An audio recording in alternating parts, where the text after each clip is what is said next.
So what you're gonna do is take a photograph of your drawing and upload it into Pixlr. Now, as you see, there's a lot of different types of filters and overlays that you can choose from. I chose the atomic negative filter. You just have to hold it down, and then once you're done with that, you can play around with the other filters in that one you just selected. And then you can go back and begin to look at overlays. So there's just some stars, there's glitter, there's galaxies. You could choose whichever you like. I know there's some that we would have to purchase, so just try to avoid those. Once you're done, you can just click on the one that you want and add it in. You can play around with the rotation of it. You can change the filter, totally up to you. You can add as many overlays, as many effects as you'd like. There is no limit. You can also use the eraser tool to erase the filter in the areas that you don't want it to be in. And then lastly, you can save your masterpiece by clicking the Done button in the top right of your screen, and then just save it right to your camera roll. Now we're going to import this into Adobe Photoshop Mix. Now what we're going to do is take our edited drawing we just made in Pixlr and upload it into Adobe Photoshop Mix. Once you get it into Adobe Photoshop Mix, you're going to click the plus button on the right hand side to add a new image. This is going to be your background layer. So for mine, I chose a galaxy sky. You can choose whichever one suits your surrealist idea.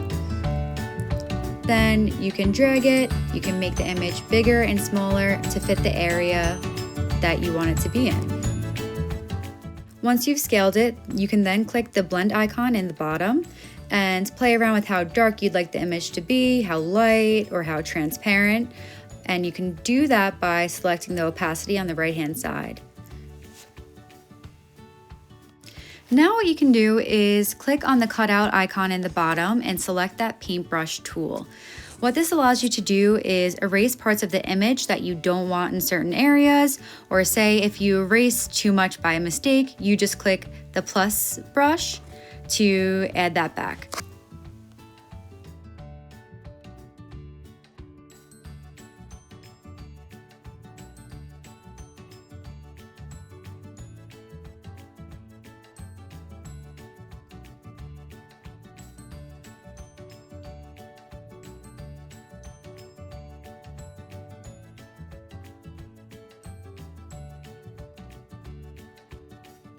Now what we're going to do is add in that surrealist imagery to enhance the overall surrealism of our landscape. So I'm going to put in an astronaut as my first one for this demo. And simply what you do is just scale it and place it in the area that you'd want that image or icon, whatever it is to be. Now, once you've scaled your image, this is going to be very similar to how we just did the background. You can either select the paintbrush tool, or you can select auto, where it automatically selects the area that you want to be in your image. Now, it does 99% of the job. However, you might want to go back into it yourself with that paintbrush tool to either add back the areas of that, for example, for my astronaut that you'd want back, or to eliminate areas that the auto tool has missed.